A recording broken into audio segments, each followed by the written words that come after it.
Welcome to r/Tales from Retail, where we share stories of your bosses, employees, or those interesting customers you see daily. And the first story is, a woman refuses to pay for a bag of cherries she ate from then put back. Hello fellow Redditors, I'm called Kit, and welcome to my first post on here. And oh, is this one amusing. Well, to me anyway. It definitely was not for my boss at first, haha. Though she did laugh about it afterwards, a bit hysterically, but still. This is a bit long by the way, so strap in and enjoy the ride. I work at a store, obviously, or I wouldn't be posting this here. And it was just me and my lovely boss working. It was a long but uneventful day, so we only needed us two to get through the last few hours and close the store. In the last hour or so of store time, a woman came in.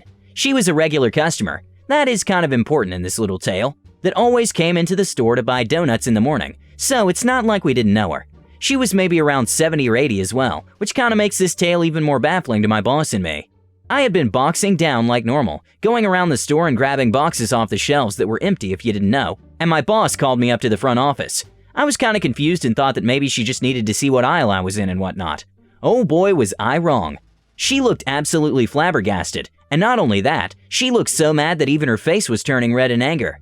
My first response to this sight? I grinned. I knew something was up because she was a relatively calm person that didn't let much get to her.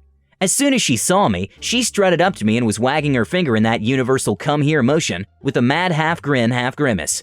Her first words were, "I need you to stand in the office as a witness."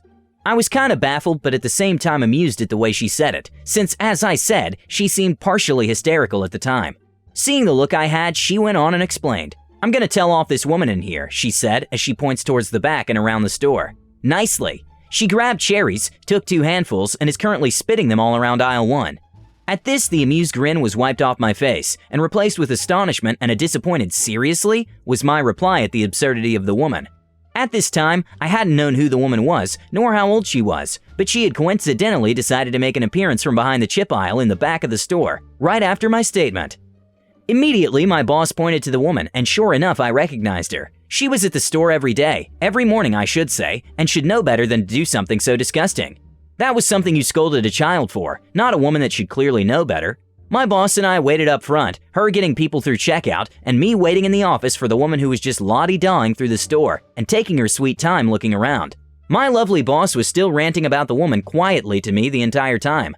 I'm sure that if she wouldn't have, she would have lost her cool and all professionalism would have gone out the window when the woman finally came up.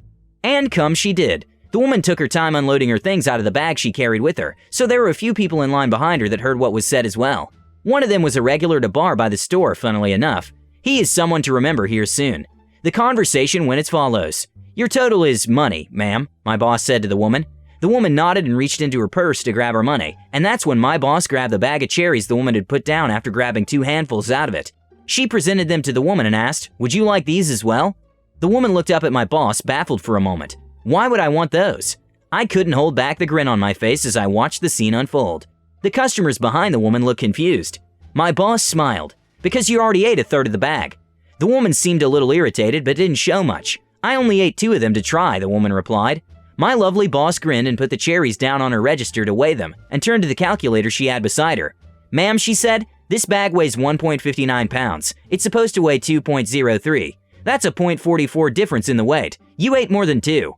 The woman was scowling now. "Are you gonna pay for that bag?" my boss asked. "Why would I do that?" the woman asked blandly with a slight scowl. I looked at her dumbfounded. Even the customers behind her were shocked. We thought this woman was nice, but we now know the truth. "Because you ate a third of the bag, ma'am," my boss replied, clearly annoyed but still calm. The gentleman behind her that was a regular at the bar then spoke up. "That's like me drinking half a Mountain Dew then putting it back because I didn't like it or want it." The woman seemed kinda dumbfounded now, giving my boss a look that she was the one being rude, while the others in line leveled the woman in what I could only describe as a disappointed stare. "Okay, if you won't pay for the bag, will you pay for the ones you ate?" my boss asked. She was still the picture of calm and her voice was level. She was even smiling at the elder woman as she asked. Finally, the woman complied, and she forked up the cash for the cherries she ate. It's amazing what goes through some people's heads. Anyways, thanks for reading my lovely experience. See you in the next tale if there is one. Then again, it's retail. There's always a story somewhere. The second story is, no, I don't want to move in with an attempted shoplifter. So at the store where I work, there's usually only 1 cash register open at a given time, and on the night in question I was running it. From said register, you can see the 3 other main registers. our backup, the one in the beauty department, and the one in the photo. Our beauty register has a lot of free samples in cabinets, but you wouldn't know they were there without looking in areas a customer shouldn't be. Also, right next to the register, there's a mini end cap with a bunch of travel-sized beauty products, mostly smaller versions of the things we sell in regular sizes. So, it's a busy weekend night at my store, and it's just myself, a shift manager, and maybe a second shift manager. We've been a little short-handed when it comes to weekend nights lately. I'm checking people out when my shift manager, we'll call her Melanie, pings me on our walkies. Melanie, hey me, there's a blonde woman in beauty who's prowling around the register area. She's taken one of the beauty bags, and it looks like she's filling it up with samples, which is okay, but check it when you check her out, okay? Me, copy that, I'll look out for her. The beauty bags are higher quality versions of our regular bags that don't fall apart with a mild breeze, or if you look at it wrong. If we check people out on the beauty register, we usually use them, but they're not anywhere else in the store. No one had used the beauty register all day, so seeing one of the beauty bags in use would be a very unusual thing. No more than 15 minutes or so later, the blonde woman, we'll call her Sarah, came up front to check out with a basket bulging with clearance beauty items, and a distinctly drug-addled adjacent, aka I'm not sure if she was high or not, but she certainly seemed it, demeanor about her. As I'm scanning her items, she starts to talk about her divorce, and her 3 daughters, who most of these items are for, and how I'm apparently about the same age as her daughters. That wouldn't surprise me, although I'm also probably older than she realizes. Honestly, I'm just trying to get through the transaction, because I know that eventually I'm gonna have to ask her about the tiny little elephant in the room, the beauty bag sitting next to her basket, and I'm not ready for that conversation. So finally, she's ready to pay, and then I hold up the beauty bag. Me, can I look in this please? Sarah, oh sure, it's just a bunch of samples, but I understand. So I start going through it. Most of it is samples for sure, but there's also a few expensive perfume testers and a couple of travel-sized items from the mini end cap. And not that I was going to say anything, but if she was looking for the good samples, she missed them. Me, ma'am, these are testers. They're not samples or for sale, and I can't give them to you. And these lotions are for sale. They're not samples. Sarah, oh my god, okay, that's fine. I thought they were all free samples. I was going to give those to my daughters because we don't have anything fun right now, but if you can't, that's fine. Because spending over $100 on clearance beauty items isn't fun enough, I guess. Right. At this point, I'm determined to get her out the door and move on with my night, because something about this doesn't feel right. She pays, leaves, and I breathe a sigh of relief. At least the next customers in line are nice, normal, and exactly what I expect from a weekend night like that. Until she comes back in the store about 5 to 10 minutes later.